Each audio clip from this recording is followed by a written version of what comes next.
আপনারা দেখে অবাক হবেন, তুরস্কের এক বিমানে আমি দেখেছি শিক্ষক বিমানে উঠেছে আর বিমান চালাচ্ছে পাইলট তার ছাত্র। যেই মাত্র ওই পাইলট ককপিট থেকে তার শিক্ষককে দেখেছে, সে সেখান থেকে তার ওয়্যারলেসের মাধ্যমে গোটা বিমানে সবাইকে জানিয়ে দিয়েছে যে আজকের এই বিমানে আমার শিক্ষক আজকে চড়তেছে, আমার শিক্ষক আরোহী হয়েছে আর আমি তার ছাত্র বিমান চালাচ্ছি। এবং সে বিমানের ভিতরেই শিক্ষকের জন্য ফুলের ব্যবস্থা করেছে, শিক্ষকের সর্বোচ্চ ভিআইপি সিটটা দেওয়ার চেষ্টা করেছে। শিক্ষকের দু চোখ বেয়ে পানি চলে এসেছে।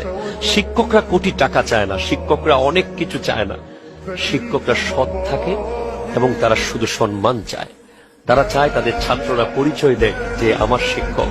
তারা চায় তাদের ছাত্র তাদের চেয়ে অনেক বড় হোক, কিন্তু যেন সে শিক্ষকের কৃতজ্ঞতা প্রকাশটা করে, দেখলে সম্মান করে, এতটুকুই তারা অনেক।